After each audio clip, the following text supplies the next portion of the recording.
Plataforma multimedia creativa. Vorterix Bahía 99.1.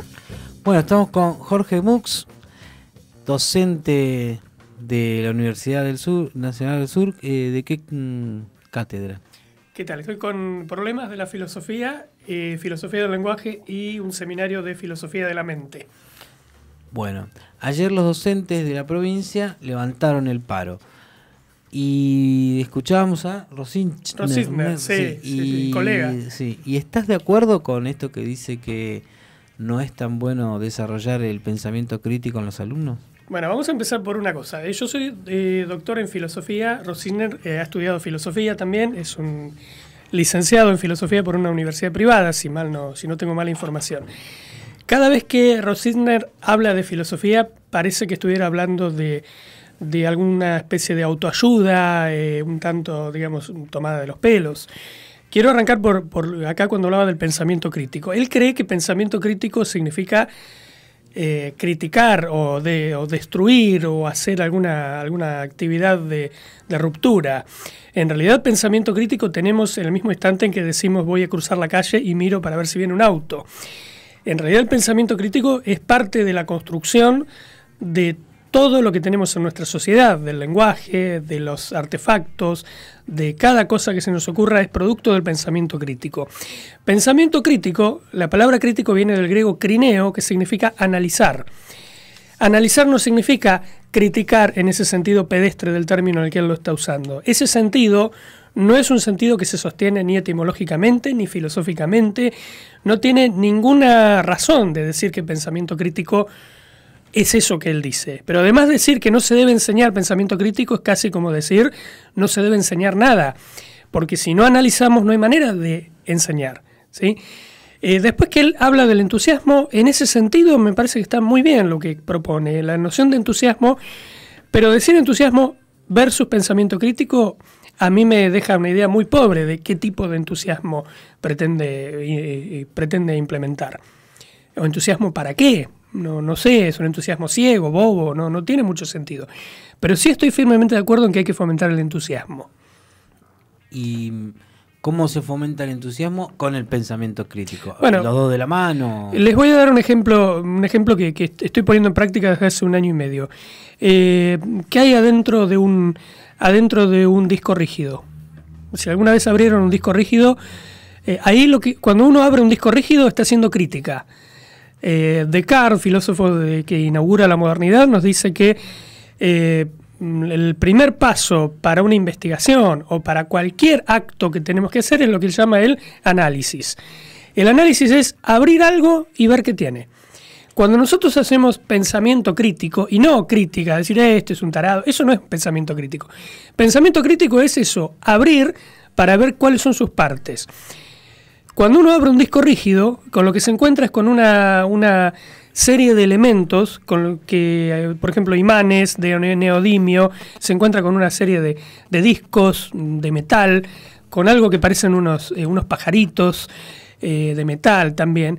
Y uno ahí lo que está haciendo es crítica, análisis, en ese sentido etimológico del término. Y ahí tenemos una forma en la que uno puede entusiasmarse desarmando cosas para ver qué tienen adentro, para arreglarlas. Así como lo podemos hacer con un disco rígido, lo podemos hacer con el lenguaje, con el pensamiento mismo, con cada cosa que se nos ocurra. Y el entusiasmo está ahí presente, en realidad, en cada cosa que queramos emprender mediante el análisis. Por supuesto que el análisis es una parte, ¿sí? Después viene la otra parte, que es la de fijar los elementos, de volver a construir, de reordenar lo que hemos analizado, es decir, de construido. Jorge, vos sos creador, porque te presenté como creador del leccionario. Explicá en 2 palabras qué es el leccionario y qué te movió a hacerlo. El leccionario es invención de palabras. Inventar palabras, ahora lo explico con más palabras, invención de palabras, pero la idea es llenar los vacíos semánticos que hay en nuestro idioma. Dicho más sencillamente, no todo lo que nosotros conocemos tiene nombre. O con lo que nos enfrentamos día a día, no todo tiene nombre. Entonces la idea es ir poniéndole nombre a cosas que son muy comunes y que no lo tienen. Esa era la motivación básica. La otra motivación también es que hay objetos o campos semánticos imaginarios, metafísicos, que tampoco tienen nombre. Bueno, también les vamos a dar nombre. Esa era la motivación. Decime una de las palabras que inventaste. Una que me gustaba mucho era megaloclepsia. La megaloclepsia es la apropiación de algo que de tan grande o de tan distante realmente no podés ejercer tu derecho a propiedad. Claro. Viene de megale, que significa gigante, y clopeuo, que significa robar o apropiarse o algo de eso. Y me estaba escuchando hace poco que había personas que compraban parcelas en la luna, claro. ¿Sí? O que se compraron, es un negocio buenísimo, pero digamos, ¿cómo ejerces tu propiedad ahí? ¿Y a quién se lo compraban? No sé, había alguien que los vendía. Sí, había alguien que los vendía. Ese era más vivo. Sí, por supuesto. Pero bueno, siempre hay un vivo para uno que no lo es tanto. ¿Y se hacía mediante qué? ¿Que depositaban un cheque? No sé, pero claro, mostraban el título de propiedad y lo exhibían. Y me acuerdo de un muchacho en España que también se lo mostró a una chica y le dijo, mirá, soy propietario, y quería casarse con ella. Está bien. Claro, la ventaja es que ahí no vas a tener ocupas, o va a ser más difícil. Sí, podés tener ocupas claro. Extraterrestres, que claro. Ahí sí te hace más heavy la cosa. Sí, o el Principito, capaz que se...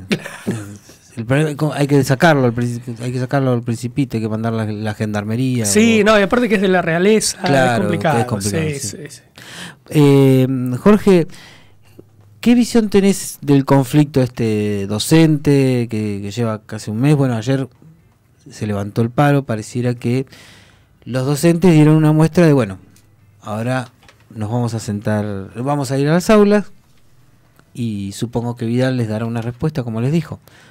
Les daremos una respuesta cuando estén en las aulas. Bueno, no conozco cuáles son los términos de la digamos, por lo menos la tregua, no sé si resolución de conflicto.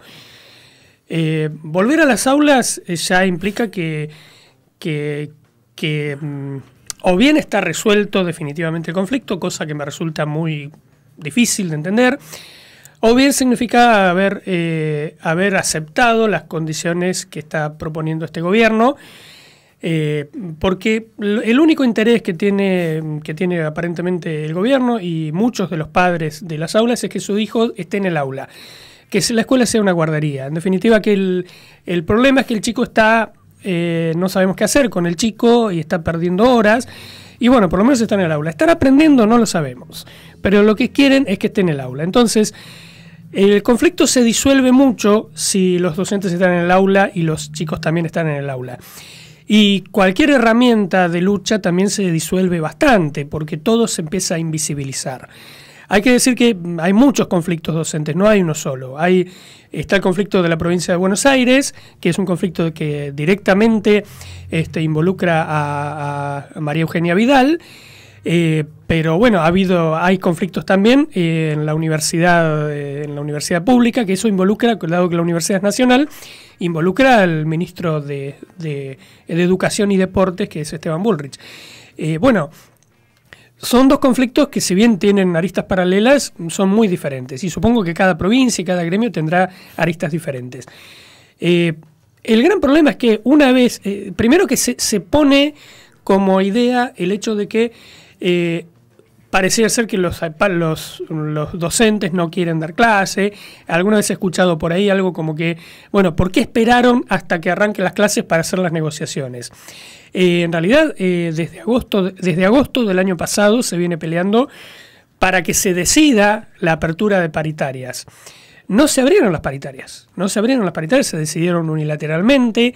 Entonces, no es que se esperó hasta que arranquen las clases, o como alguno decía por ahí, no se sabe si en serio o en chiste, por qué no hicieron paro en enero o en febrero. Bueno, en realidad la cuestión esta viene de mucho antes, y el gran problema es que no hubo voluntad política de solucionar esto antes de arrancar las clases. Digo para para que parezca que yo cargo las tintas con el macrismo, pero en realidad en el gobierno de Scioli ha pasado algo muy parecido, ¿sí? Yo creo que no se llegó al nivel de radicalización que sí se llegó ahora, porque realmente la intransigencia que está mostrando el gobierno actual no es la intransigencia que mostraba el gobierno de la provincia anterior. Pero de todas maneras, la vuelta al aula me parece que debería ser solo si el conflicto está efectivamente resuelto, porque ya invisibiliza por completo cualquier demanda. Jorge, vos recién, hablando fuera de aire, me decías la propuesta, vos sos docente nacional, Sí. y tu gremio es la CONADU histórica. Decime lo que me dijiste hace un ratito de la propuesta salarial que le hicieron para que la gente entienda. Bueno, A los docentes universitarios, porque yo decía hay muchos conflictos y por ahí mediáticamente salen algunos. A los docentes de provincia se les había ofrecido inicialmente un 18% en 4 cuotas, o sea, un 4,5% ahora y terminado de cobrar en febrero del año que viene. A los docentes universitarios se les ofreció el 2%, o sea, no el C18, el 2% y otro 2% en diciembre. Esa fue la primera oferta. Un 4% ¿sí? Un anual. 4%, sí, no, pero igual voy a aclarar una cosa, que en realidad la idea era que se iba a ir actualizando de acuerdo a lo que fuera midiendo el INDEC. Con lo cual, si el INDEC medía 0,8, bueno, la actualización iba a ser 0,8. Sí, pero la cláusula gatillo no se aplicó el año pasado, ni en el último gobierno no se de Scioli. aplicó, no se ni en el aplicaron último año de Scioli. No se aplicaron las cláusulas Claro. gatillo. No. O sea que eso que dicen, bueno, sí, pero después con la inflación lo vamos a ajustar, después efectivamente no se hace. No, y después también ocurren otras cosas que los docentes, está pasando en provincia de manera escandalosa, pero también pasa en otros ámbitos, que estamos teniendo algunos descuentos de algo que, bueno, que uno puede sospechar que es por ganancias o por paro, por lo que sea, pero digamos, el sueldo de uno nunca es uniforme. Y siempre es poco uniforme, pero hacia abajo, no hacia arriba. Digamos, nunca tenemos una sorpresa inversa. Con lo cual, bueno, tampoco, a veces, a pesar de que se negocia esas pequeñas migajas del 2%, en definitiva estamos cobrando o lo mismo o menos. ¿Sí? Eso es una realidad también. Jorge, ¿cuánto cobra un docente universitario, más o menos? Porque debe haber distintos ítems, Sí. ¿no? Yo me puedo basar en lo que yo estoy cobrando, pero yo además trabajo como subsecretario de Cultura, que es un cargo que tengo hasta fin del año que viene, que eso aumenta mi sueldo, pero no es el sueldo que yo debería cobrar. Se toma como cargo testigo. En la universidad tiene varios tipos de cargos y dedicaciones. Se toma como el cargo, para que se sepa, el cargo de alguien que tiene una dedicación semi-exclusiva, que son, si no hago mal la cuenta, unas 20 horas semanales, y el cargo de ayudante. Ese cargo de ayudante con semi-exclusiva está alrededor de los 8.000 pesos aproximadamente. Una cosa que hay que aclarar, que el cargo de semi-exclusiva no es un cargo fácil de adquirir.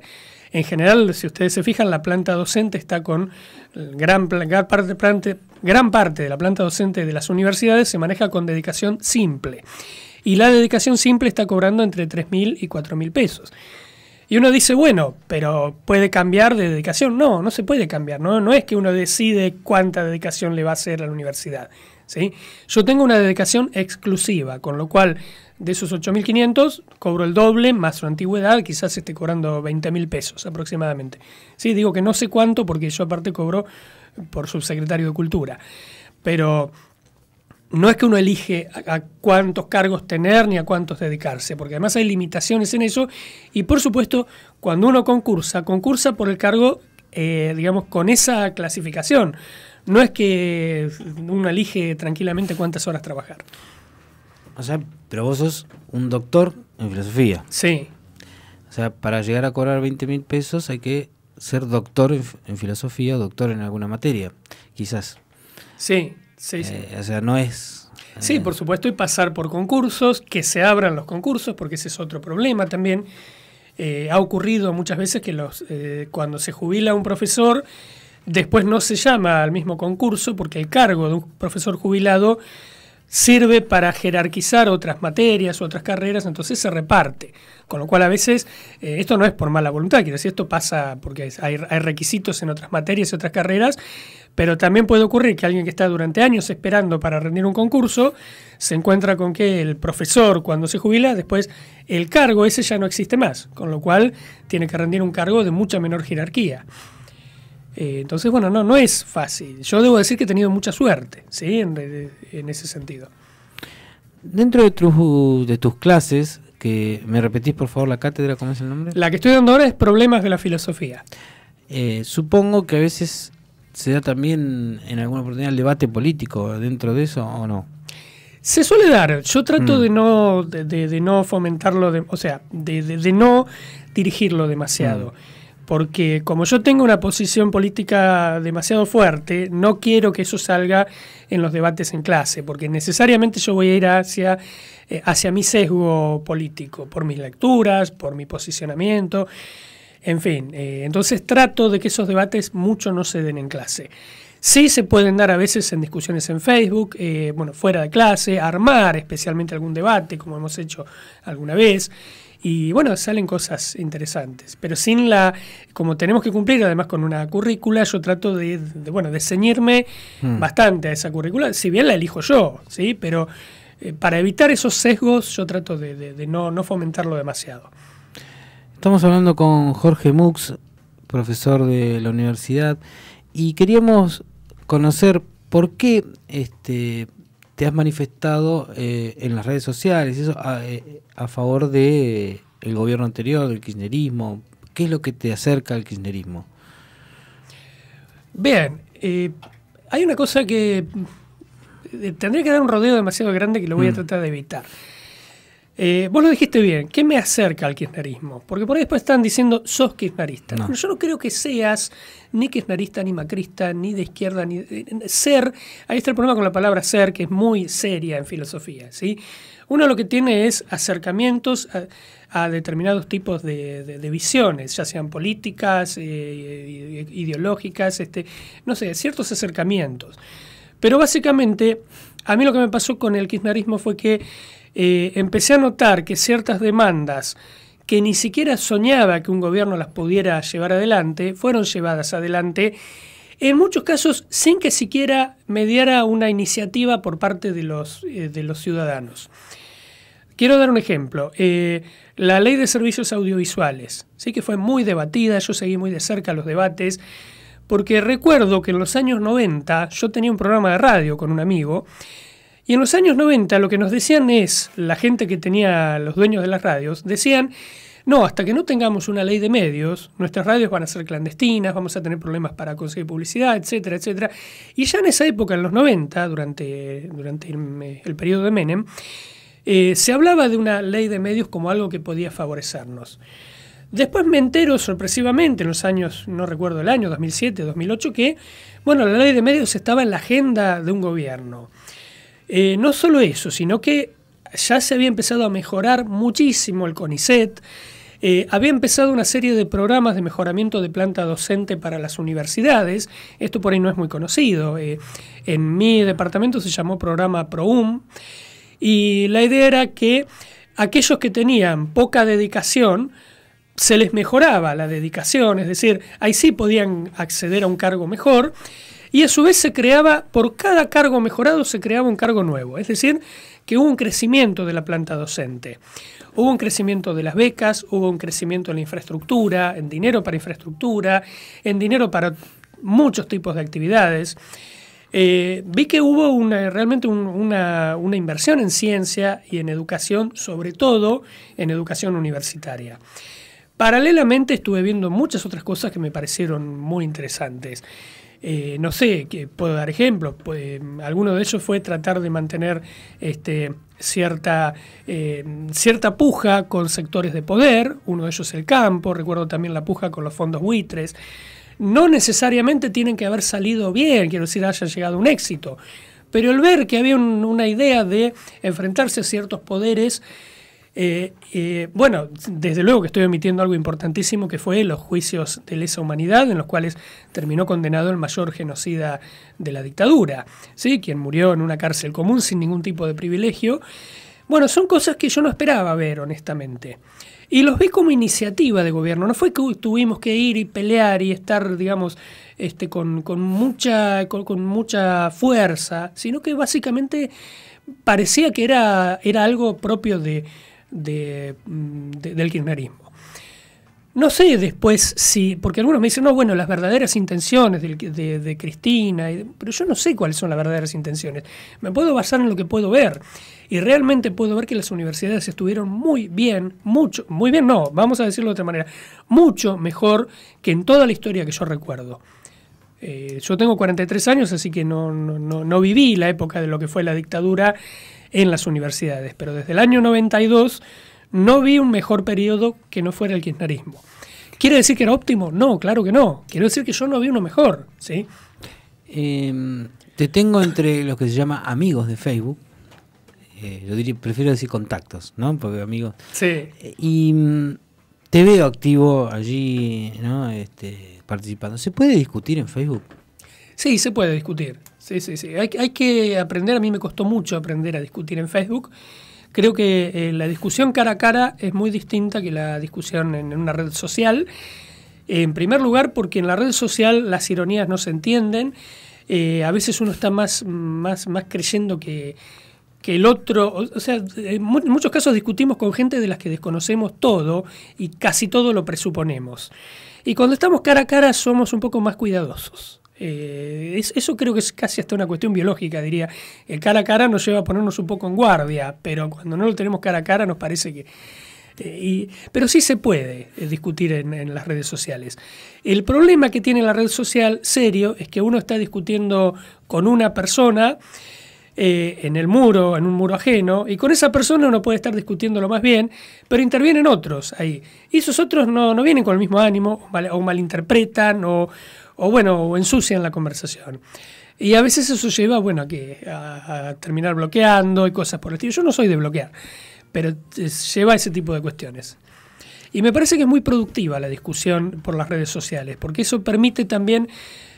cuando uno habla es lo más espontáneo posible, pero en la red social uno puede pensar la respuesta, puede tratar de modificar lo que ha dicho, puede corregirse, y la otra ventaja que tiene es que queda todo escrito, incluso hasta lo que se borra uno puede ver qué se borró.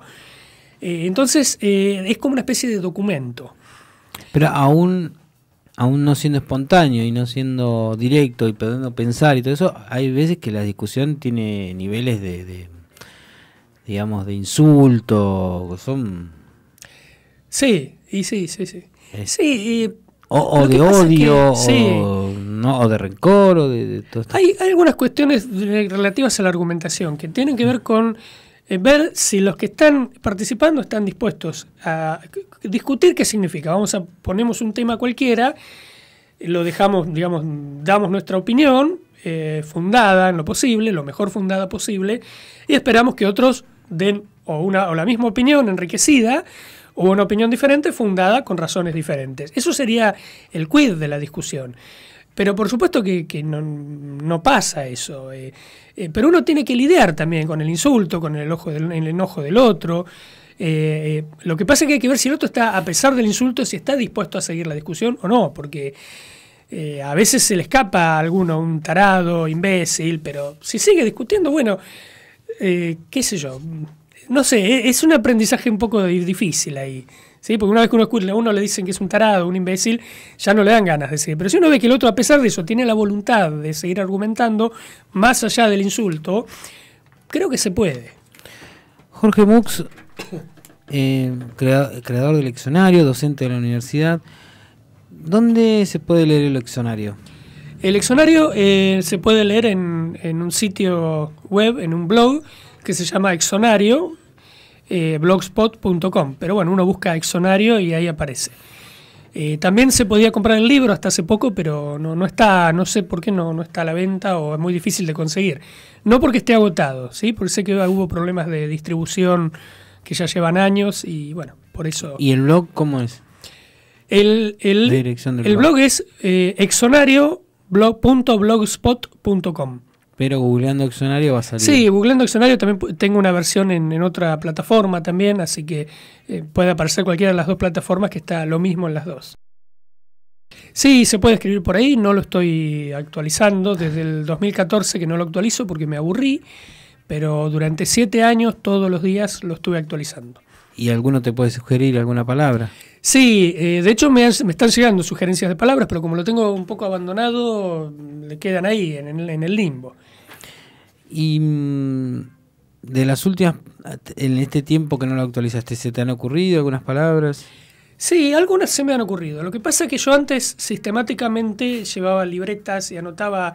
Tengo papeles que alguna vez le saqué una foto que a la madrugada me despertaba y anotaba o bien una definición, o bien una idea, o bien una serie de etimologías, y ya no hago más eso. Entonces las que se me ocurren se pierden.